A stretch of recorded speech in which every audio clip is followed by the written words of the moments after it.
안녕하세요. 운동하는 의사 피부 닥터 천재현입니다. 네, 안녕하세요. 가정의학과 전문의 민혜연입니다. 자, 민 원장님 오랜만에 뵙는 것 같아요. 너무 오랜만이죠. 거진 1년 만에 뵙는 것 같은데 거의 1년 된 것 같은데 그대로이십니다. 원장님도 더욱더 예뻐지시네요. 관리를 많이 하시나 봐요. 아, 열심히 하고 있어요. 오늘 또 이런 거 알려드리려고 우리가 여기 네. 왔잖아요. 자, 오늘 저와 민 원장님이 이렇게 한 자리에 모인 이유는 바로 지금 이 영상을 시청하고 계시는 분들의 건강을 지켜드리기 위해서입니다. 네, 맞습니다. 오늘 이 시간 정말 꼭 집중해 주셔야 돼요. 요즘 100세 시대라고 하잖아요. 그런데 골골백세라는 말 들어보셨어요?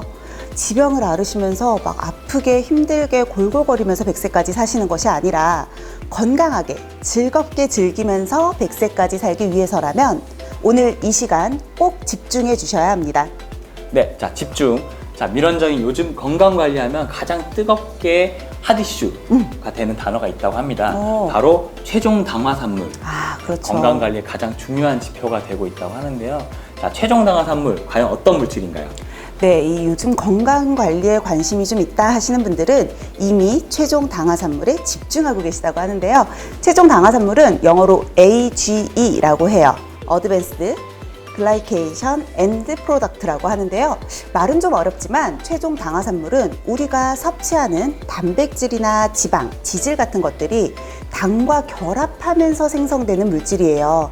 마치 찌꺼기와 같이 우리 몸에 해로운 물질이죠. 그런데 이 최종 당화산물은요, 우리 몸에서 스스로 생성되는 것뿐만 아니라 조리된 음식을 통해서도 너무나 쉽게 섭취할 수 있게 되는 굉장히 위험한 물질입니다. 이 최종 당화산물이 몸속에 점점 쌓이게 되면 온갖 질병을 촉진하고요, 또 노화를 가속화시키는데요. 오늘 이 시간 최종 당화산물이 우리 몸에 어떤 영향을 미치는지에 대해서 하나하나 알아보는 시간을 갖도록 하겠습니다. 자, 먼저 이 테스트를 한번 진행을 해볼 텐데요. 자, 원장님, 그리고 지금 이 영상을 시청하고 계시는 분들, 자, 본인한테 이 체크리스트 10개 중에서 몇 개 정도가 해당되는지 체크를 해주세요. 자, 제가 하나씩 읽어드릴게요.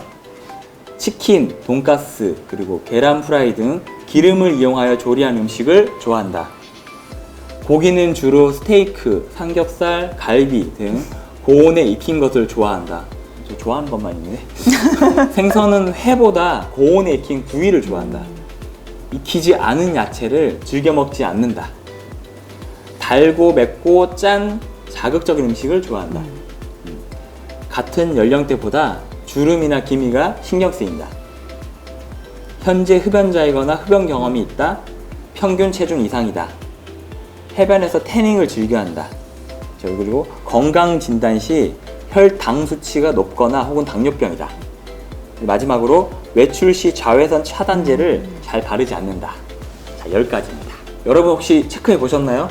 혹시 3가지 이상 해당되는 분 계신가요? 저는 3개 딱 해당되는 것 같아요. 3가지? 근데 사실 저뿐만이 아니라 지금 체크리스트를 보면 네. 대부분의 현대인들은 다 3개 정도 이상은 해당이 되지 않을까요? 너무 많이 이렇게 포함이 되는 것 같은데요? 사실 저도 읽으면서 뜨끔해가지고 지금 말이 좀 중간에 느려지고 그러는데요. 그쵸. 민 원장님은 그래도 의외인데요. 저는 민 원장님은 굉장히 관리 잘하셔가지고 왠지 하나도 해당이 되지 않을 것 같다는 생각을 했는데 체크에 3개 이상이 해당되신다면 그래도 건강에 빨간불이 들어와 있는 상태입니다. 이미 몸에 당화가 어느 정도 진행이 됐다고 보실 수 있는데요. 자, 현대인들은 최종 당화산물이 체내에 이렇게 다량 축적이 되어서 당화가 이미 상당히 진행되어 있을 가능성이 있습니다. 자, 여기서 더 이상 관리하지 않고 계속 쭉 둔다면은 우리 몸에 결코 좋은 영향을 미치지 않겠죠. 네, 그렇죠. 자, 그리고요, 이 최종 당화산물에는 별명이 있어요. 네, 어떤 별명일까요? 자, 막 별명 뭘까요? 여기저기서 지금 다양한 답변들을 해주고 계신데 정답은요, 노화폭탄. 질병폭탄입니다. 정말 별로죠, 별명이. 그냥 들어도 싫은 노화나 질병에 폭탄까지 붙었어요. 이 체내에 다량의 최종 당화산물이 생성이 되고 또 축적까지 되면 다양한 질환의 원인이 되기도 하고요. 또 우리 몸의 노화를 가속화시키게 되는데요. 지금부터 이 최종 당화산물이 어떤 질환들을 유발하는지 하나하나 알아보도록 할게요. 자, 보이시죠, 여러분? 자, 이렇게 당뇨, 피부 노화, 치매, 비만, 장 건강, 만성 질환, 들어봤다는 거는 안 좋은 것들 다 여기 담겨져 있어요. 지금 보니까 굉장히 다양한 질환들이 나와 있는데요. 설마 이게 다 최종 당화산물과 다 연관이 있는 것들인가요? 네, 맞습니다. 원장님, 이 당뇨나 피부노화, 치매, 비만, 장 건강, 그리고 염증으로 인한 정말 각종 만성 질환들은 모두 최종 당화산물과 밀접하게 관계가 있다라고 보시면 될 것 같아요. 첫 번째로 나와 있는 게 당뇨병이죠. 이 최종 당화산물은 당뇨병을 악화시키고 또 당뇨의 합병증을 유발하는 가장 큰 원인 물질 중에 하나입니다. 이 최종 당화산물이라는 게 단백질이나 지방의 과잉의 당이 결합된 형태이기 때문에 아무래도 당뇨가 없는 일반인보다는 혈액에 많은 당이 존재하는 이 당뇨병 환자분들이 최종 당화산물이 생성되기 훨씬 쉬운 상태라고 보시면 되는 거죠. 이 최근에 발표된 논문 중에서도요, 당뇨병 환자를 대상으로 최종 당화산물을 제거하면 노화를 늦출 수 있다는 연구 결과도 나와서 많은 연구자들이 이 최종 당화산물에 더욱더 관심을 보이고 있는데요. 피부에 또 워낙 전문가이시잖아요. 자, 원장님, 피부와 최종 당화산물은 또 어떤 관계가 있을까요? 네, 최종 당화산물과 피부 언뜻 보면 이게 관련이 있나 싶지만 사실은 아주 밀접한 관계가 있습니다. 사실은 최종 당화산물로 인해 피부 노화가 가속화될 수 있는데요. 최종 당화산물이 우리 피부에 축적이 되면 이런 콜라겐 교착 섬유의 생성을 방해를 해서 더욱 많은 주름을 생성하게 됩니다. 최종 당화산물은 이런 피부 세포를 자외선이나 외부 자극으로부터 더욱 민감하게 만들거든요. 특히 자외선에 노출되면은 피부 속의 최종 당화산물은 이 많은 양의 활성산소를 방출을 해서 우리 피부를 산화시킵니다. 그래서 이 피부 노화를 더더욱 가속화시키는 역할을 합니다. 자, 아니 근데 민 원장님, 최종 당화산물이 치매랑도 관련이 있나요? 최종 당화산물은 가장 대표적인 퇴행성 질환인 치매와도 밀접한 관련이 있다고 알려져 있는데요. 대표적인 치매 질환이 알츠하이머가 있죠. 이 알츠하이머는 베타 아밀로이드나 타우라고 하는 독성 단백질이 과도하게 생성이 되거나 씻겨나가지 않는 거예요. 그러면서 뇌의 신경세포 내외부에 다량으로 축적이 되면서 뇌 기능이 저하되는 질환이거든요. 그런데 이 베타 아밀로이드라고 하는 단백질에서 최종 당화산물이 발견되었다는 사실이 있어요. 즉, 이 뇌혈관에 최종 당화산물이 다량 축적이 되면서 이 과정에서 염증 반응이 더 가속화가 되고요. 그러면서 베타 아밀로이드 반점이 생기게 되고 알츠하이머는 진행을 하게 된다는 거죠. 그러니까 우리의 뇌 건강, 인지력을 위해서라도 최종 당화산물 관리가 매우 중요하다고 볼 수 있습니다. 그리고 천 원장님, 요즘 보면요, 식습관이나 운동이 부족한 생활습관 같은 것들 때문에 비만 인구가 점점 늘어나고 있잖아요. 자, 천 원장님 병원에도 비만으로 진료받으러 오는 분들이 굉장히 많으실 텐데 이 최종 당화산물이 비만과도 관련이 있다라고 하더라고요. 네, 저희 병원에도 비만 치료 받으러 오신 분이 굉장히 많습니다, 사실. 네, 비만은 모든 대사 질환의 출발점이라고 알려져 있죠. 그래서 최근 발표된 논문에서 보면은 이 비만의 주범으로 알려진 물질을 여러 개 있는데 그 중에서 가장 주요한 물질 중 하나를 밝혀냈어요, 최근에. 네, 그래서 바로 일반적으로 항염제로 알려져 있는 메틸글루옥살이라고 하는 게 이 복부 비만을 형성을 하고 또 인슐린의 저항성을 빠르게 조기에 발현을 시키고 또 마지막으로 제2형 당뇨 발병에 아주 결정적인 영향을 미친다는 것인데요. 이 메틸글루옥살은 열을 가하는 방식으로 음식을 조리할 때 그리고 이때 다량이 생성되어서 우리가 먹는 음식에 최종 당화산물을 만들어내고 비만을 일으키는 데 원인이 된다고 합니다. 특히 지방이 많이 든 음식에서 이런 최종 당화산물을 많이 만들어야 된다고 하니까 드시는데 음식도 신경을 써주시는 게 좋을 것 같습니다. 네, 그렇죠. 이 최종 당화산물이 대사질환의 출발점인 비만과도 관련이 있다고 하니까 대사 기능의 중심 장기, 이 장도 최종 당화산물을 설명할 때 빼놓을 수가 없겠죠. 최종 당화산물이 장 내벽에 축적이 되면 염증을 유발을 할 수가 있는데요. 염증성 질환 중에 하나인 크론병 환자분들을 대상으로 한 연구에서 장에 염증이 있는 부위에 염증이 없는 부위보다 이 최종 당화산물의 양이 훨씬 더 많다는 게 확인이 되었거든요. 그뿐만이 아니라 최종 당화산물은 장내에 살고 있는 균들의 균형에도 악영향을 끼칠 수 있습니다.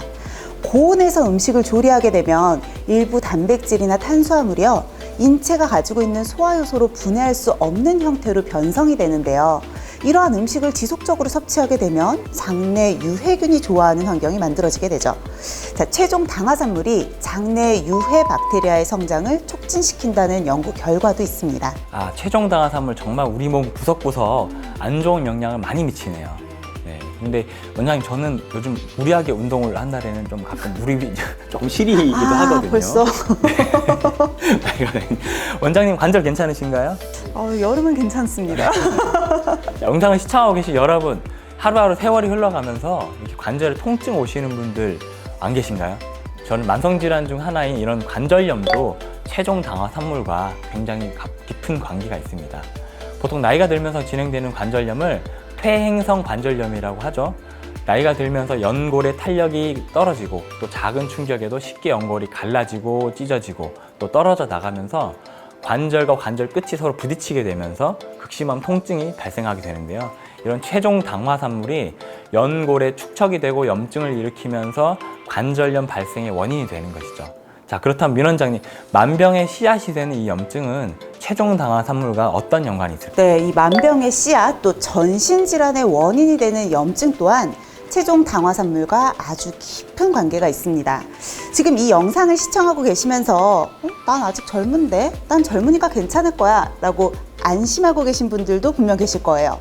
하지만 절대로 방심하시면 안 됩니다. 이 음식을 통해서 체내에 들어온 체중 당화산물이 염증과 노화에 미치는 영향에 대한 논문들이 상당히 여러 건 존재를 하거든요. 자, 그런데 이 체중 당화산물의 함량이 낮은 식단과 높은 식단을 비교한 연구 결과들을 보면 체중 당화산물이 높은 식단을 섭취한 대상자에게서 염증도 증가하고요. 산화 스트레스도 증가하고 인슐린의 저항성까지도 증가하는 것으로 나타났어요. 이 염증과 산화 스트레스 또 인슐린 저항성은 다양한 만성 질환에 가장 강력한 영향을 미치는 주요한 요인들이거든요. 자, 젊은 분들 아직 젊다고 이 건강이 영원할 거라고 생각하시면 안 됩니다. 이 체중 당화산물 섭취량이 많은 젊은 대상자들의 염증 수준이요. 체중 당화산물의 섭취량이 적은 60세 이상의 대상자들만큼 높다는 연구 결과도 있거든요.